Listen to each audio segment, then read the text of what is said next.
This is the Tombigbee Tales, and I'm your host, Shannon Evans. I write about a small town in northeast Mississippi along the Tombigbee River called Columbus. And sometimes I write about the rest of the state. Tonight is episode 21 in a expose on Heritage Academy. And while this is the last one for the moment, as I move on to my next project, I'm sure it won't be the last one. Basically, I'll just be watching.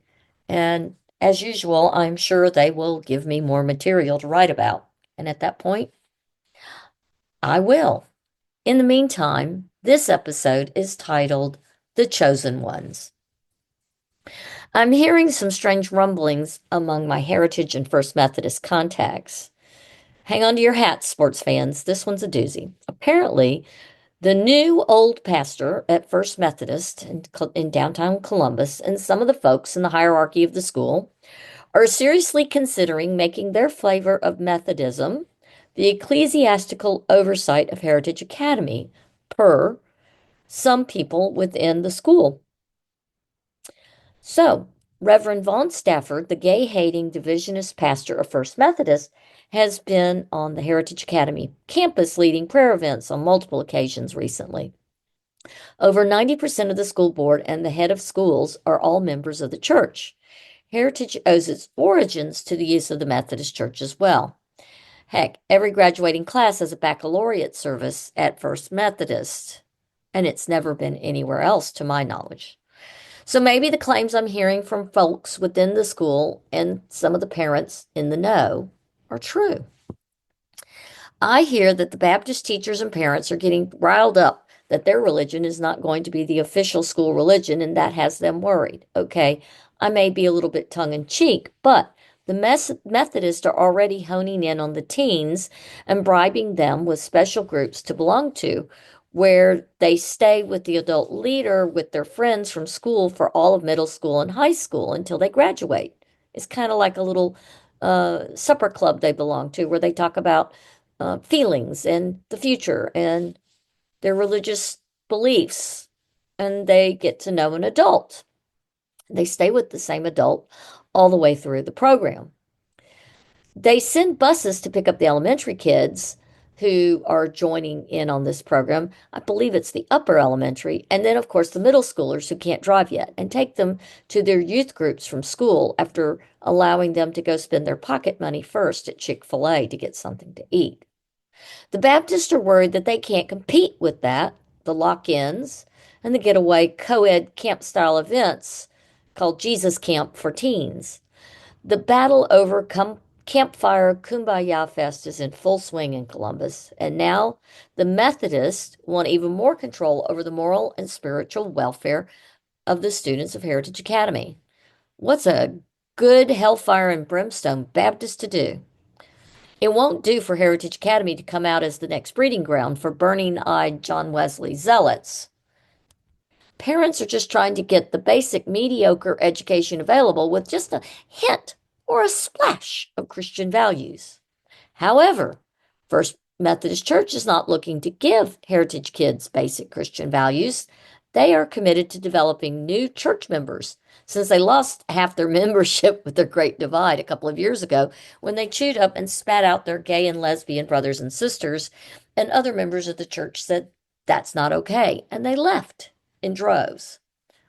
I hear tell that old Vaughn and his staff know the church is going to be saved by hitting the young early and hard. He's been quoted as saying, "Our work over the past 10 to 15 months has confirmed the crucial importance of our church's presence at Heritage Academy to the whole mission of this church and its long-term relationship." Now, how do they plan to convert all those darling children to their slanted version of Wesleyanism? Ah, by an enthusiastic splash of scarcity and their version of prosperity doctrine, and a big dollop of enthusiastic but subtle authoritarian behaviors like isolation, control, uncertainty, repetition, and, of course, emotional manipulation. The parents love this model, and so it will be easy for them to partner with the schools since their ideology is so similar to those of some of the parents. Scarcity.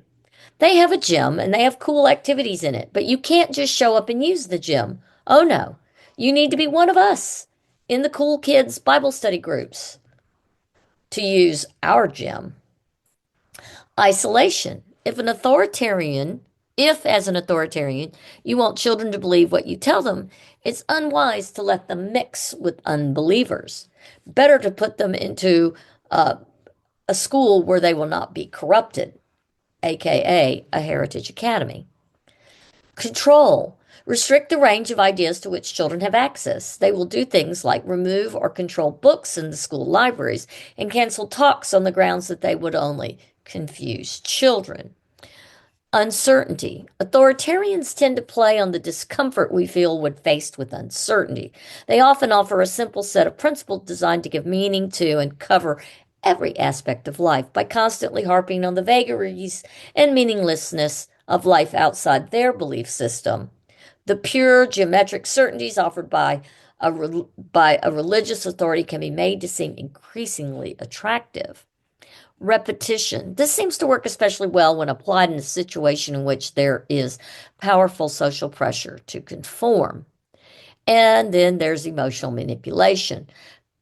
Constantly associating your belief system with positives, such as love, brotherhood, and happy, smiling children, and to associate with alternatives with negatives, meaninglessness, selfish materialism, amorality, hell, and so on and so forth. Good old brother Vaughn and his groupies are often heard telling folks that there are two kinds of people in the world: people who love Jesus and people who don't. This is often their mantra when they speak at public events, especially in large gatherings at school. How does that play out among the religious diversity of students currently at Heritage who already feel marginalized?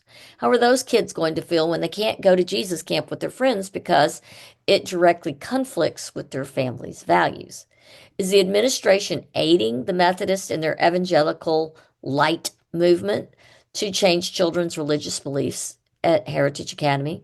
If First Methodist assumes some sort of religious responsibility at the school, how will that impact the Jewish, the Hindu, the Muslim, the Catholic, the Episcopalian, the Pentecostal, the Baptist, the agnostic, or the atheist kid at the school who have their own beliefs and practices? Will they be further marginalized and targeted by their peers? We've already had incidences where kids whose religions practice forms of veganism had other children ruin their meals by putting meat on top of their food and not understanding why their joke was beyond offensive to those students. Is the Methodist overt influence on the school part of a culture war in which other religious ideas are basically going to be under attack? Are they recruiting students into this cultural attack on others who believe slightly or even vastly different, or whose sexuality is still fluid and they haven't identified what path they are driven to follow? Is this going to lead to an even larger environment of intolerance at the school? What next? Mocking biology and only teaching creationism where the word science is a pejorative? Oh, silly scientists, what do they know? The problem with any particular flavor of religion, but especially the likes of leaders like von Stafford teaching in a particular school environment, is that they teach kids to only see the world in a certain way and themselves as nothing more than vessels. As a result, the children learn to see themselves as tools rather than free thinking individuals. Folks like Stafford teach that independent and out of the box thinking is really deviant behavior and a sign of evil, so that they never breed the growing thought that the world uh, works beyond just a black and white, righteous or wicked viewpoint. The fundamentalist brainwashing techniques that Stafford and his team use is similar to what Muslim fundamentalists use. Both groups teach that doubt or independent thinking is the work of the devil.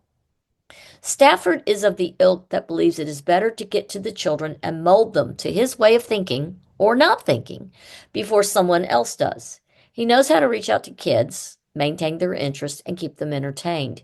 He does this extraordinarily well, too well. Indeed, Stafford and company know exactly what they're doing, and the administration at Heritage and the board allows them and him free reign over the children at the school every time they invite Stafford and his people on campus. It's not just the Baptists at Heritage who should be worried. Until next time.